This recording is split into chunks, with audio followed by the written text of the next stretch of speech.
Perdón, Mateo 28.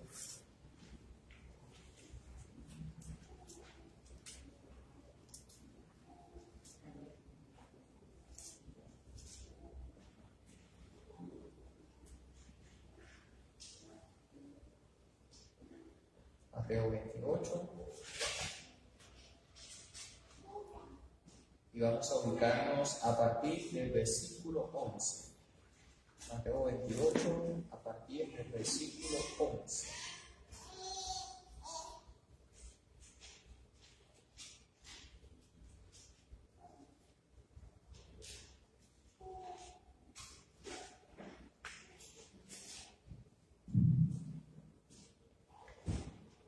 Hermanos, Neymar, ¿todo bien? Perdiste la final ayer, mi hermano, ¿qué pasó?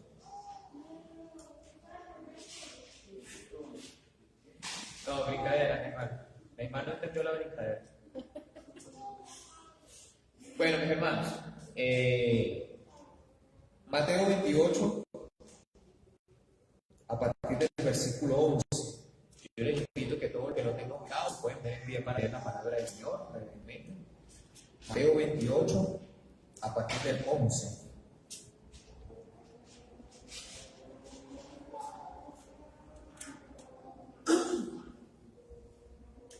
Dice la palabra del Señor: las mujeres fueron a buscar a los discípulos.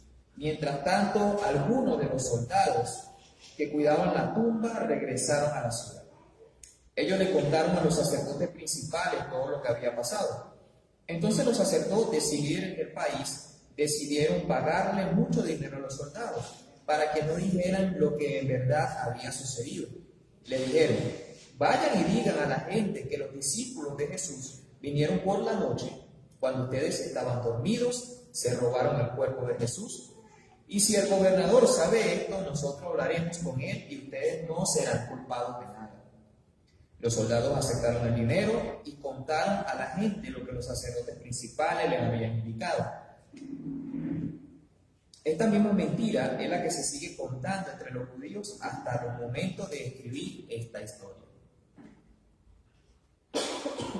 Los 11 se fueron a Galilea, al cerro que Jesús le había indicado.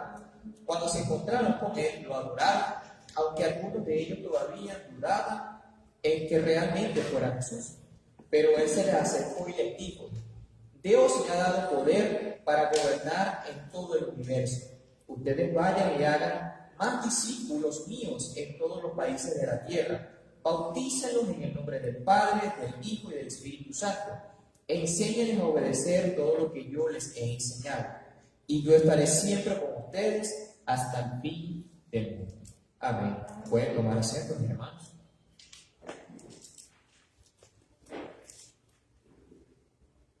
Mis hermanos, estamos entonces en el mes de nuestro énfasis sobre hablar de Cristo al mundo de hoy. Ya la semana pasada iniciamos hablando una predicación relacionada acerca de la forma correcta de cómo debemos hablar de Cristo, ¿verdad? Para el mundo de hoy.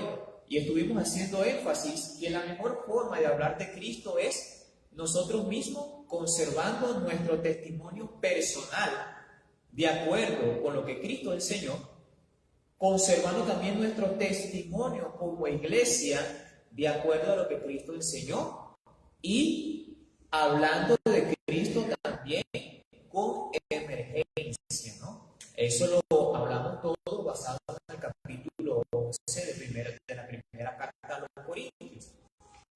Ese es cuanto a la forma correcta en cómo nosotros debemos hablar de Cristo. ¿Cuál debe ser nuestra actitud para hablar de Cristo? Pero hoy yo quiero compartir con ustedes entonces acerca de cuál es la razón evidente para hablar de Cristo. ¿Qué es lo que nos motiva o qué es lo que debe motivar a nosotros como cuerpo de creyentes para poder hablar de Cristo al mundo de hoy? Mi querido hermano, nosotros no necesitamos que Dios nos justifique por qué debemos hablar de Cristo. ¿Qué quiere decir? Hermanos, nosotros por simple obediencia deberíamos estar hablando de Cristo todos los días de nuestra vida a las personas que aún no le conocen. Pero pareciera que hoy en día nosotros quisiéramos que Dios nos justificara, nos diera a entender por qué yo debo predicar. Es como que si Dios tiene que convencerme de que tengo que predicar. Es como cuando viene alguien y le dice, pero mira, bueno, vamos a hacer algo. Pues, bueno, mira, Gregorio, yo necesito que tú, por favor, me prestes una ropa tuya. Obviamente, yo me va a preguntar, pero ¿para qué? Porque yo tengo que prestarle una ropa mía. Y yo tengo que justificar a Yoyo para convencerlo de que él me preste la ropa. Parece que la misma actitud tiene muchos creyentes hoy para con Dios. Dios tiene que justificarle, tiene que convencerle de que tiene que predicar. Hermanos, y la verdad es que no. Nosotros no necesitamos justificativo de parte de Dios para predicar el Evangelio. Simple y llanamente debemos obedecer. Dios tiene que convencernos. Automáticamente se supone que el Espíritu Santo debe haberle hecho entender a usted que una vez que usted acepta a Cristo como Señor y Salvador, el predicar el Evangelio es una opción, es una obediencia a un mandato directo del Señor. Hermano, sin embargo, uno de los aspectos de la vida del creyente que más falla es exactamente que a pocas personas nosotros le presentamos el Evangelio. Eso por no decir nunca. Vamos a hacer un pequeño test aquí.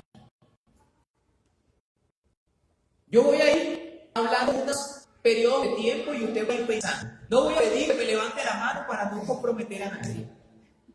Pero en los últimos 6 meses, ¿a cuántas personas usted le ha predicado de Cristo? En los últimos 6 meses.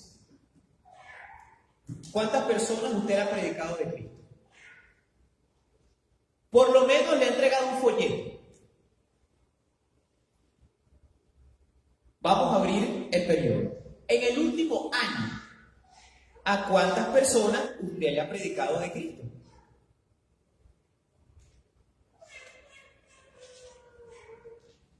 En los últimos 2 años, ¿a cuántas personas usted le ha predicado de Cristo?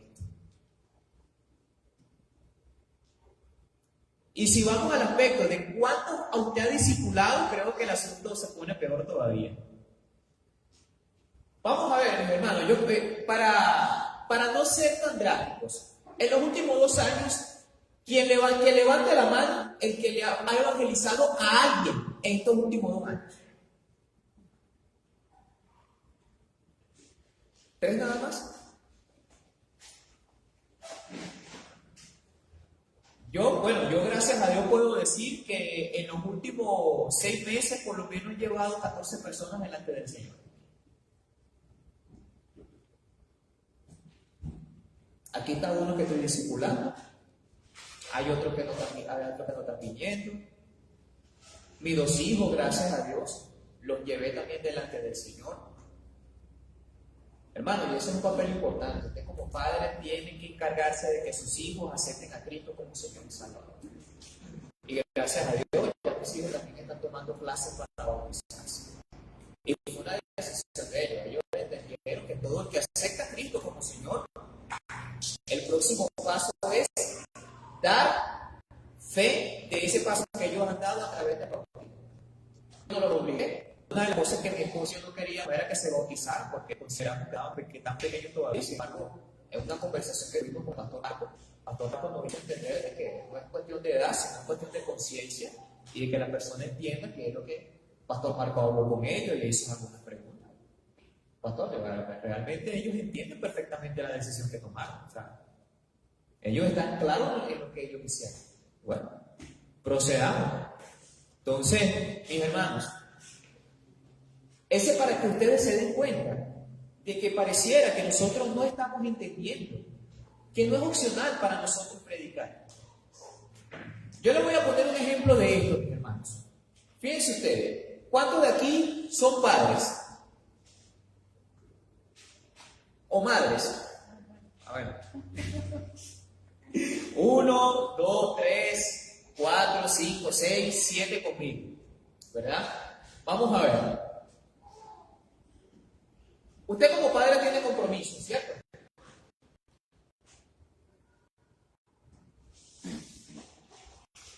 Voy a poner el ejemplo con las mujeres. Nelva y la hermana Estela, por aquí también. ¿Cuántas veces hay que obligarles a tener cocina?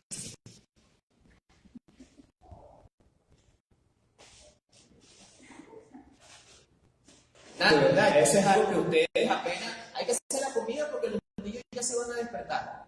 Viene el almuerzo, hay que hacer comida porque los niños tienen que comer.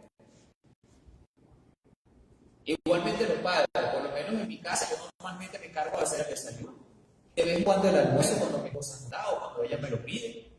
Y de vez en cuando la cena, cuando si mi esposa ha llegado de trabajo o se me dice, mira, yo hice el almuerzo, te toca a ti la cena. Y así vamos. Hermano, pero hay cosas que nosotros entendemos que hay responsabilidades que adquirimos al momento que adquirimos compromiso. Por lo menos cuando yo decidí tener a mis hijos, a mí le tuvo que decirme, bueno, ya ahora tú tienes que encargarte de mantenerlos. Tienes que trabajar, tú tienes que buscar el dinero para mantenerlos, tienes que cuidarlos, tienes que bañarlos, cambiarles los pañales. A mí nadie me dijo eso. Yo entendí automáticamente cuando mi esposa me dijo, estoy embarazada, me enseñó la prueba de embarazo, yo entendí que a partir de ese mismo instante, no cuando yo iba a nacer, a partir de ese mismo instante, ya yo había adquirido compromiso. Por eso yo acompañaba a mi esposa al médico cada vez que tenía que ir, le compraba sus vitaminas, le compraba su tratamiento, peleaba con ella para que comiera bien. Cuando mis hijos nacieron yo estuve allí.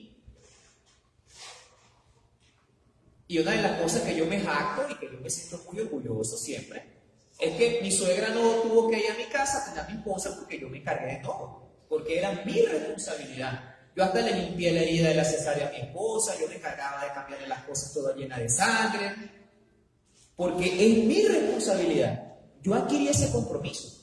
Hermano, lo mismo pasa cuando usted acepta a Cristo como Señor y Salvador. Uno de los principales compromisos que usted adquiere es hablar del amor de Dios también para las demás personas. Y por ejemplo, la semana que viene, Cristian nos va a estar hablando acerca de Andrés. Y Andrés es uno de esos ejemplos de alguien que entendió que necesitaba hablar de Cristo a otros sin que nadie lo obligara.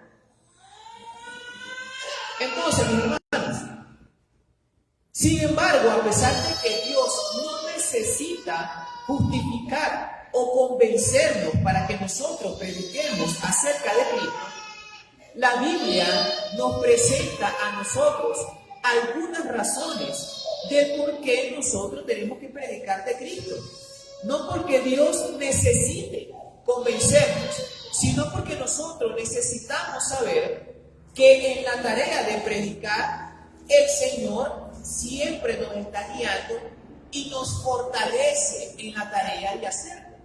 A pesar de que Dios no necesita convencernos, porque ya nosotros adquirimos ese compromiso, Dios nos da evidencia de por qué nosotros tenemos que predicar. Y eso es lo que yo quiero presentar para ustedes en esta tarde. Por esa razón, esta predicación yo la he llamado la razón evidente de por qué necesitamos hablar de Cristo al mundo de hoy. La razón evidente de por qué necesitamos hablar de Cristo al mundo de hoy. Hermano, y la primera razón por la cual necesitamos hablar de Cristo hoy es porque el mundo necesita saber la verdad acerca de Jesús. Porque el mundo necesita saber la verdad acerca de Jesús. Y nosotros leemos en los primeros versículos de este capítulo 28 que se fue el momento de la resurrección del Señor, ¿verdad? Este pasaje que acabamos de leer viene después de que el Señor resucitó. Nosotros sabemos, Cristo fue crucificado el día viernes, el día domingo en la mañana. Cuando las mujeres fueron a la tumba, se encontraron de que no estaba el cuerpo del Señor.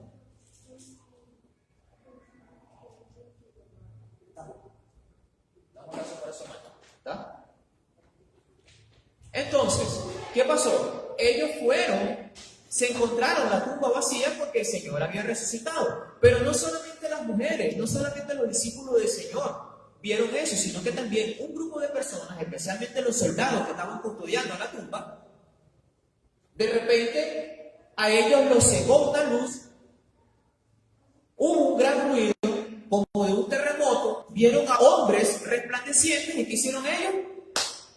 Huyeron. Entonces, cuando nosotros vemos que en estos pasajes, a partir del versículo 11, se nos presenta que las mujeres fueron a buscar a los discípulos y los soldados que custodiaban la tumba fueron a la ciudad y hablaron con los sacerdotes principales de lo que había pasado. ¿Y qué le dijeron los sacerdotes? ¿Qué le dijeron los líderes religiosos? Mira, ¿qué van a decir ustedes? Ustedes digan que los discípulos fueron y se robaron el cuerpo. Y si eso llega a oídos del gobernador, tranquilo que nosotros lo vamos a apoyar para que ustedes no se metan en problemas. Y dice el versículo 14, dice el versículo 15, que los soldados aceptaron el dinero y contaron a los sacerdotes principales lo que se les había indicado, y esa mentira es la que se sigue contando entre los judíos hasta el momento de escribir este evangelio.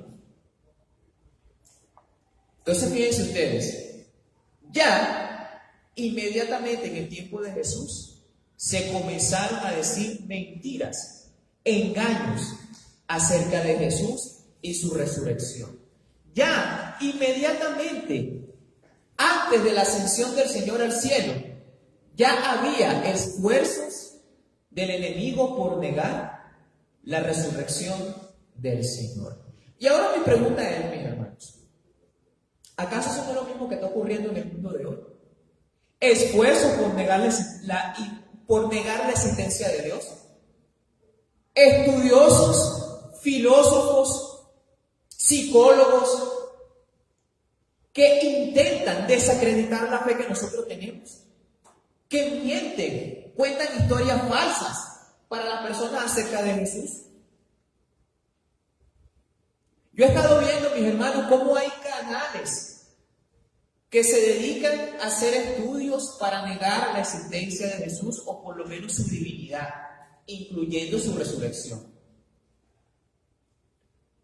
Hay ateos haciendo todo este esfuerzo y todo ese trabajo. Cuando sus hijos van a la facultad,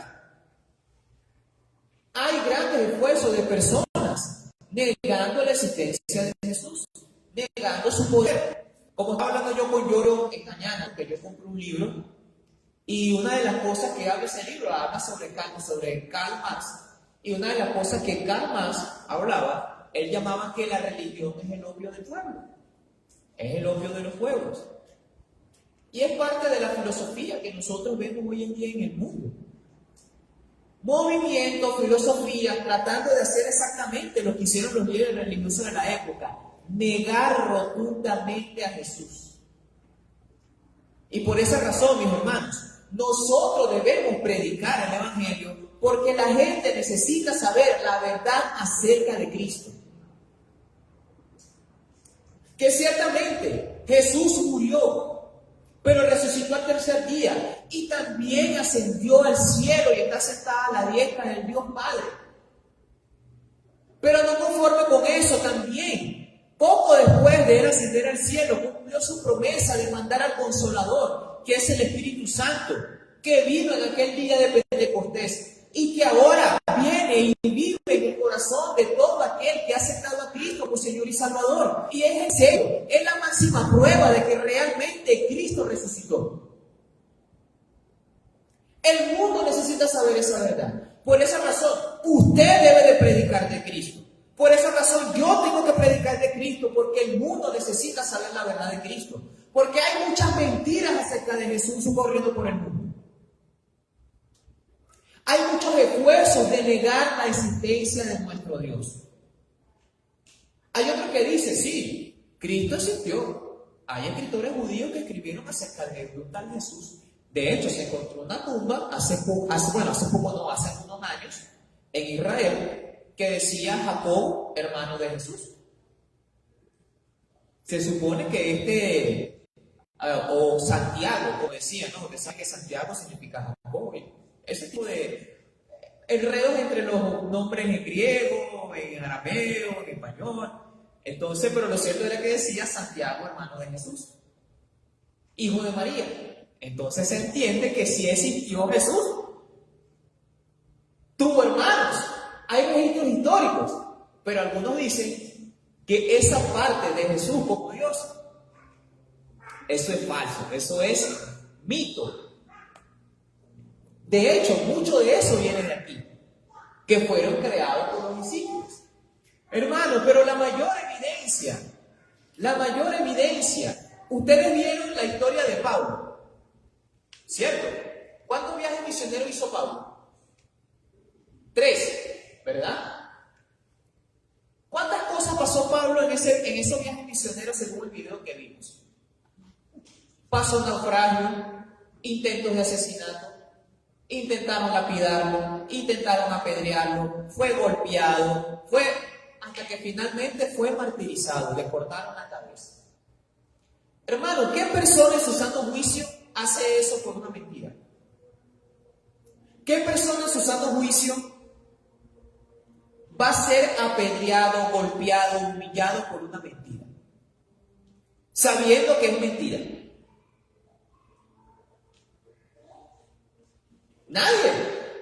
Nadie en su sano juicio va a sufrir y va a padecer todo eso por algo que él sabe que es mentira. Mas sin embargo, Pablo da testimonio de que el Jesús resucitado se le apareció en el camino a Damasco. Hermano, tiene que ser verdad. No hay otra conclusión. Pero hay, sin embargo, hoy en día grandes esfuerzos por negar nuestra fe. Por esa razón usted tiene que ir y predicar al mundo. Usted tiene que decirle a la persona la verdad acerca de Jesús. Pero también hay una razón más fuerte todavía. Y es lo que nosotros encontramos a partir del versículo 19. Cuando el Señor dice: Dios me ha dado poder para gobernar todo el universo. Ustedes vayan y hagan más discípulos míos en todos los países de la tierra. Bautícenlos en el nombre del Padre y del Hijo y del Espíritu Santo. Y enséñenles a obedecer todo lo que yo les he enseñado. La segunda razón por la cual nosotros tenemos que hablar de Cristo al mundo de hoy, mis hermanos, es porque es una orden directa de Cristo.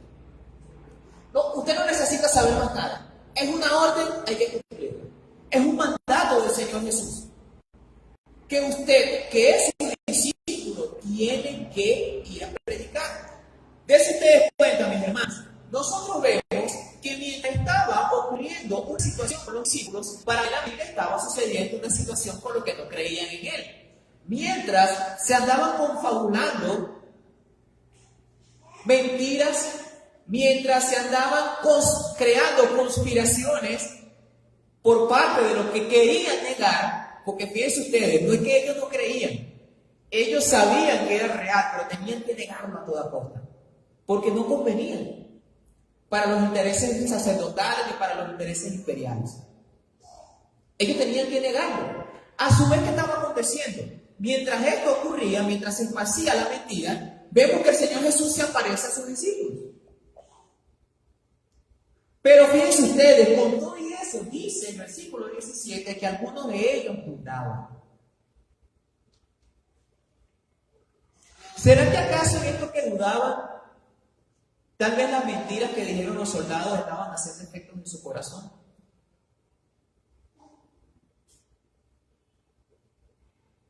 Nosotros vemos este texto más ampliado, ¿verdad? Nosotros vemos en otro evangelio que el Señor Jesús se apareció en diferentes ocasiones a ellos después de la resurrección. De hecho, se le apareció a uno en el camino de Maús, se le apareció a los discípulos mientras estaban comiendo. De hecho, el Señor Jesús dijo: bueno, ¿qué pasó? Yo también quiero pescadito con pan, sírvame a mí. Y dice que el Señor Jesús comió. Y cuando llegó Tomás y pidió: Señor, le dijo: mira, ve Tomás, ve las marcas, ve mis cicatrices, mete la mano aquí en mi costado y ve que soy yo, resucitado.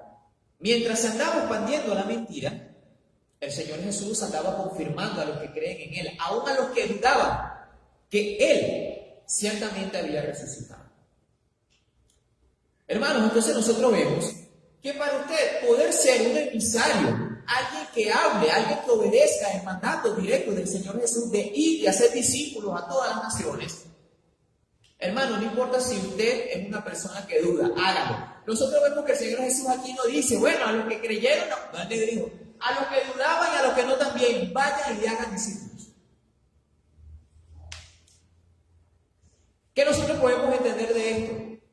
Hermanos, que la responsabilidad de ser discípulo no depende de su alto conocimiento, depende de su obediencia.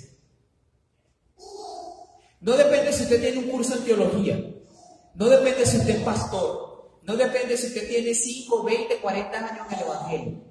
De hecho, el caso de Andrés, que lo vamos a hablar Cristo la semana que viene, nos enseña que no hay que tener 40 años en el Evangelio para predicar de Cristo. Cristian, ya yo estoy haciendo tu exposición, perdón. Pero Cristian no lo va a ampliar la semana que viene. Entonces, mis hermanos, simple y llanamente tenemos que predicar el Evangelio porque es un mandato del Señor, es el Señor Jesús, dando las evidencias de su resurrección, que Él era el mismo que había muerto en la cruz, dijo, vayan y hagan discípulos a todas las naciones. Bautícenlos. Eso fue lo que entendió Pablo, por eso él hizo 3 viajes misioneros. Comenzó primero allí en su región, ¿verdad? Judea. Después fue Asia. Después de Asia fue hasta Europa. Y así poco a poco el apóstol fue abriendo su rango de acción. ¿Por qué? Porque ese fue el mandamiento de Jesús. Hagan discípulos a todas las naciones. Hermano, ¿qué significa ser discípulos? El mandato no es apenas ir y predicar, como muchas veces nosotros entendemos. Nosotros pensamos, bueno, fui, entregué un folleto, listo, hice mi misión de hacer discípulos, cumplí la gran comisión. No, hermano. La gran comisión es hacer discípulos. ¿En qué consiste hacer discípulos? El Señor Jesús lo dice aquí. Hagan discípulos, bautícenlos y enséñenles todas las cosas. El discípulo, mis hermanos, consiste en enseñar y en bautizar. Si esa persona que usted le ha predicado no está siendo enseñada y no se ha bautizado, esa persona todavía no ha sido evangelizada. Así de sencillo. Hermano, porque el evangelismo es un proceso. El evangelismo no es una simple charla, es un proceso. Evangelizar es un proceso al igual como lo es hornear. Voy a poner un ejemplo. ¿Cuántos de aquí les gusta hacer bolo?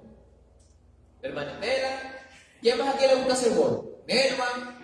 Yo sé que a Michelle también le gusta hacer bolo. Giorgio. Hermano, cuando usted mete el bolo o la masa del bolo en el horno, ya está horneado. ¿Qué se necesita?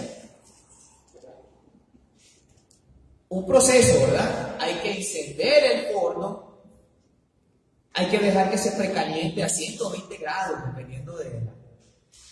Luego hay que meter el bolo, hay que dejarlo 1 hora, 1 hora y media, 40 minutos, dependiendo de lo que vaya a hacer, hasta que se cocine y esté completamente uniforme. Para usted decir, el bolo está horneado. Igualmente, mis hermanos, evangelizar es un proceso como ir a una persona una vez y hablarle de Cristo es lo mismo de poner la masa en el horno y no prenderlo. Es lo mismo, es un proceso. Usted necesita hablar, no una, sino 2, 3, 4, 5 veces. Discipular, enseñar, hasta que la persona decida aceptar a Cristo, bautizarse y comience a caminar por su propia cuenta, y él también comienza a ser discípulos. Eso es evangelizar, hermano. Evangelizar es un proceso. Evangelizar es que la persona saca sus pensamientos antiguos y ahora sus nuevos pensamientos son evangélicos, es decir, basados en las buenas nuevas de salvación. Ser evangélico, mis hermanos, no es venir a la iglesia, como muchos piensan. No. Evangélico significa alguien cuyos pensamientos están basados en las buenas nuevas de salvación. Eso es un proceso. Y eso fue lo que nos mandó a hacer Jesús. No es apenas hablar. Hay que enseñar, hay que discipular, hay que visitar, hay que estar pendiente de la persona. Evangelizar tampoco es, bueno, vamos, te voy a presentar a un amigo. Pastor, háblale usted, pastor. Eso no es evangelizar tampoco. O usted presenta el evangelio a la persona aceptó a Cristo y después que lo siga haciendo el pastor. Se lo llevamos, pastor. No, hermano, dése cuenta ustedes. Hacer discípulos, evangelizar, es un proceso que tiene que hacer cada creyente. Cada creyente tiene que evangelizar a otros, tiene que hacer discípulos a otros. Pero para ser discípulos, usted también necesita ser un discípulo. Y ese es otro tema que vamos a tratar después. Mis hermanos, otra situación, otra razón, la última razón por la cual debemos predicar, es lo que nos habla el Señor Jesús cuando dice: yo estaré siempre con ustedes hasta el fin del mundo. Debemos hablar al mundo de Cristo hoy, porque el Señor Jesús prometió acompañarnos y capacitarnos para la tarea. Cuando el Señor Jesús dice: yo estaré siempre con ustedes hasta el fin del mundo, es una promesa de su presencia, pero no apenas de un acompañamiento sin hacer nada, de un acompañamiento, vamos a decirlo así, vacío, sino que estas palabras del Señor Jesús, cuando Él dice: yo estaré siempre con ustedes hasta el fin del mundo, el Señor Jesús inmediatamente después que dijo estas palabras ascendió al cielo, ¿verdad? Ahora debemos preguntarnos, entonces si Él se fue, si Él ascendió, ¿cómo es que Él va a estar con nosotros todos los días hasta el fin del mundo? ¿Alguien sabe la respuesta de eso? Porque Él es Dios en su presencia, pero también Él cumplió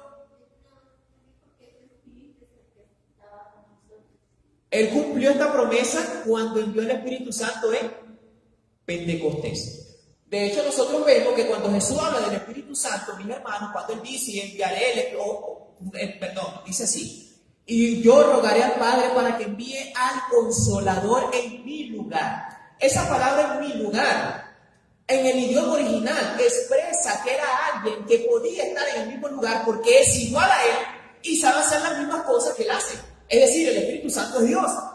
Podía tomar el lugar de Jesús porque Él es Dios también, al igual como lo es Jesús. Entonces podemos entender que aquí el Señor Jesús se estaba refiriendo que Él iba a cumplir esto por medio de la venida del Espíritu Santo, que nos iba a acompañar, pero también nos capacita para la tarea, también nos guía, nos apoya y nos guía en la parte.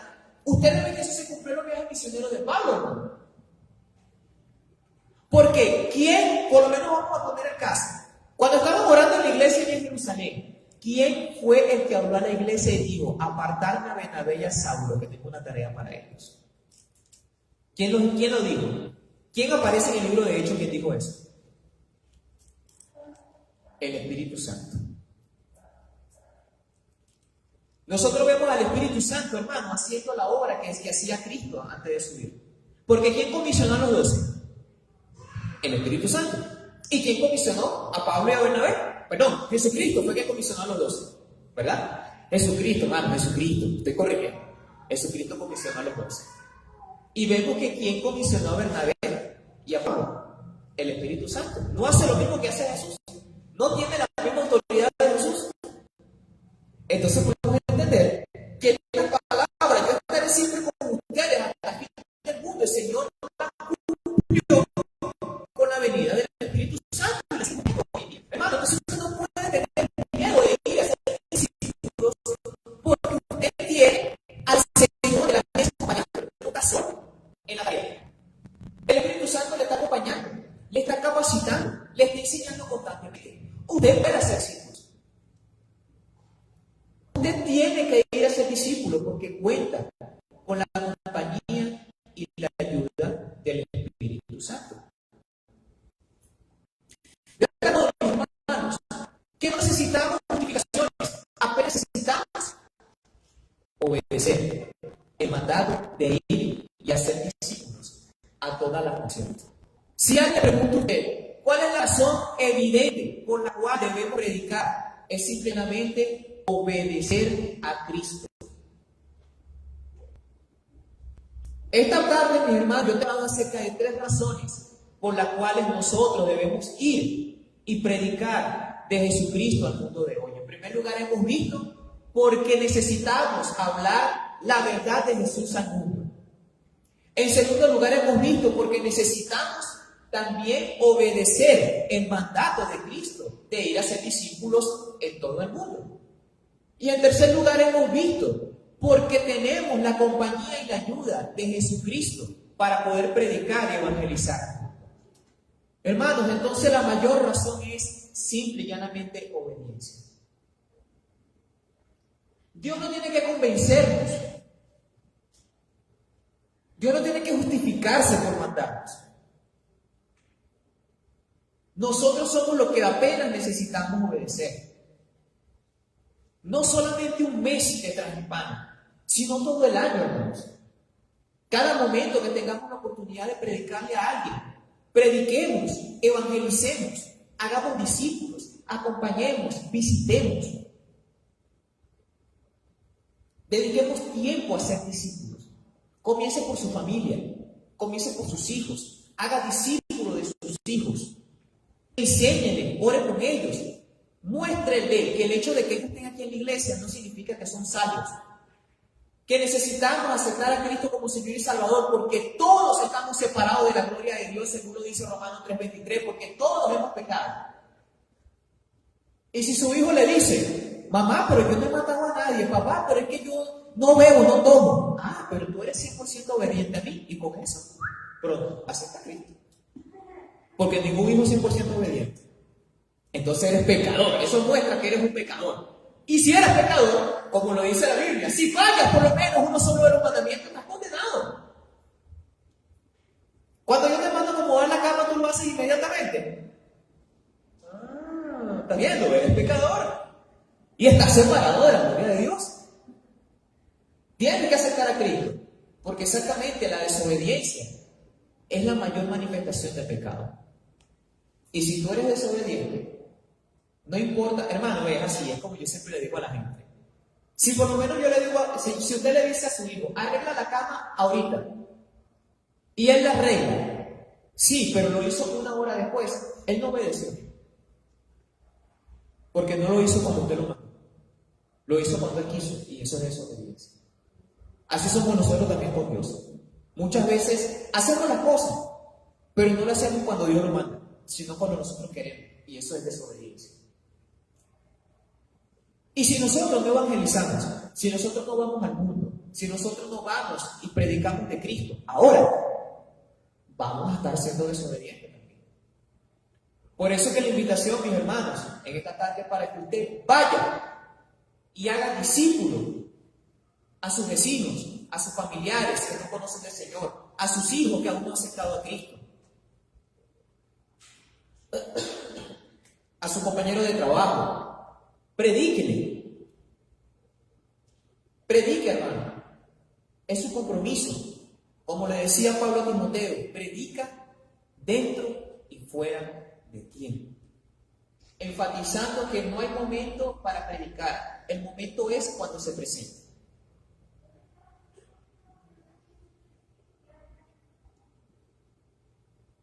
Entonces, mis hermanos, la invitación es para que nosotros en este mes entendamos que no tenemos mayor razón para salir y predicar que no sea la obediencia a Cristo Jesús. ¿Cuántos están dispuestos a obedecer ese mandamiento? Amén, hermanos. Que Dios nos pueda bendecir grandemente y que realmente esto pueda ser un mes de cosecha para nosotros en el Señor. Ya algunos hermanos se han dispuesto para hacer esta tarea. Por lo menos ya por ahí Michelle, Nelva, Cristian, Giorgio, mi esposa, yo, ya por lo menos tenemos ahí un equipo, ¿no? Que vamos a estar haciendo ese trabajo. Si usted también quiere disponerse, mis hermanos, acérquese a mí y dígame, pastor, yo también quiero ir, yo también quiero visitar, yo también quiero ir a predicar. Y nosotros nos vamos a estar organizando. ¿Por qué necesitamos un grupo grande, hermanos? Porque no todos van a poder todo el día ni todos los días. Yo le hablé con los hermanos y le pregunté, ¿qué día tú puedes ir por ahí? Pastor, yo puedo los días lunes y jueves, después de las 4, por ejemplo. Ya yo sé entonces que yo cuento con Cristian, por ejemplo, los días lunes y jueves después de las 4. Porque en la mañana me va a acompañar. Va a ir como en la mañana. Michelle puede ir en la mañana. Pero como dice su papá, ella le trae a al bebé y tiene esa hora para que vaya. Entonces, la idea es, mis hermanos, que nosotros no pongamos excusas. El trabajo, la escuela, los estudios. Hermano, porque como dijo Pablo a Timoteo, dentro y fuera de tiempo. Vamos a organizarnos, pero la importancia es que nosotros seamos obedientes y honremos el mandamiento de ir y hacer discípulos a las naciones. Amén.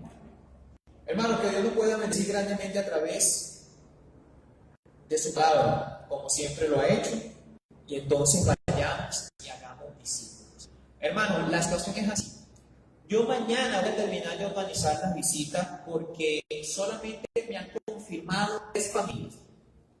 De hecho, ya yo hablé con la hermana Joelma y la hermana Joelma me dijo, pastor, yo me voy a encargar de hablar con ellos por los que no han contestado.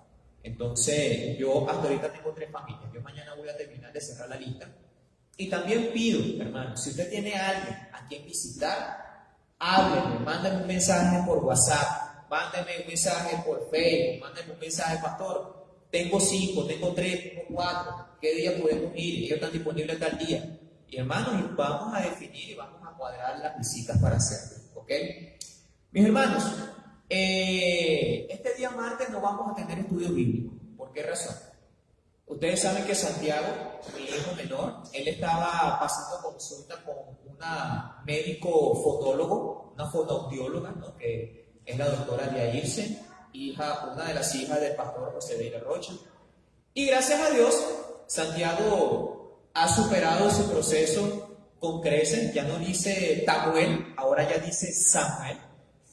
Ya no dice Santiago, ya dice Santiago. Ya ha mejorado bastante su dicción, gracias a Dios, al tiempo que él pasó con la doctora, todo eso. Y el día martes vamos a cerrar el trabajo con Santiago. Entonces, ella quiere una reunión conmigo y con mi esposa. Y el horario que ella consigue es en ese horario del estudio, a las 7:30 de la noche. Entonces, esta reunión que más o menos va a llevar 1 hora, ¿no? Entonces no voy a poder estar a tiempo para el estudio. Entonces, este día martes no podremos tener estudio bíblico. Así que pido disculpas y explico la razón del por qué, ¿no?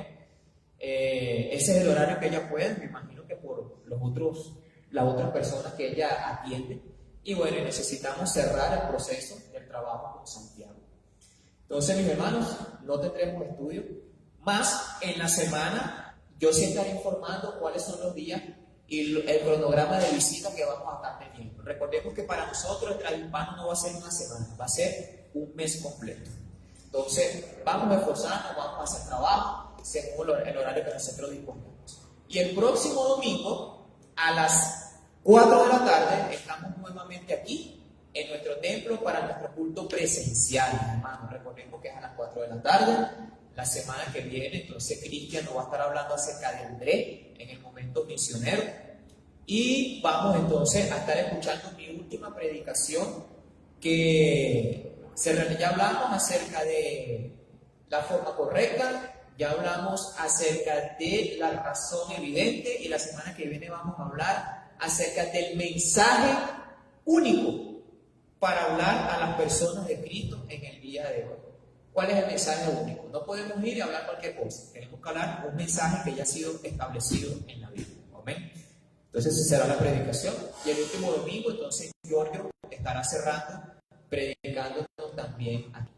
Hermanos, Dios les bendiga. Vamos a ponernos bien y vamos entonces a finalizar nuestro culto por esta tarde. Sigamos orando, mis hermanos, por los quebrantados de salud. Sigamos orando por los hermanos que están ausentes. Y que Dios realmente pueda hacer la obra en cada uno de nosotros. Señor, gracias por este tiempo, gracias por el mensaje de tu palabra. Alabamos y glorificamos, Señor, tu santo nombre, por tu bondad, por tu amor, por tu fidelidad. Santo Padre, gracias porque entendemos, Señor, que debemos obedecer. e ir y predicar, Señor, a cada momento, sin miedo, Santo Padre. Porque el mundo necesita saber la verdad acerca de ti. Porque, Padre, es un mandato directo tuyo, Señor, y porque también contamos con tu apoyo, con tu compañía, con tu capacitación, Señor, a través del Espíritu Santo. No hay excusa, Señor, para no ir y predicar. Sino, Señor, que debemos realmente, Santo Padre, ir y hacer discípulos. Sea usted bendiciendo, Señor, a cada uno de los que están aquí presentes, bendiciendo nuestra semana. Obra también en la vida, Señor, de aquellos que no nos han acompañado, Señor, y obra en su vida y en corazones, Santo Padre, para que ellos entiendan la necesidad que tenemos todos. Y que el amor de Dios, que la gracia de nuestro Señor Jesucristo y la consolación del Espíritu Santo esté siempre con nosotros de aquí en adelante. Amén. Amén. Amén, mis hermanos, estamos despedidos. Saludo también a nuestros amigos que nos ven a través del Facebook.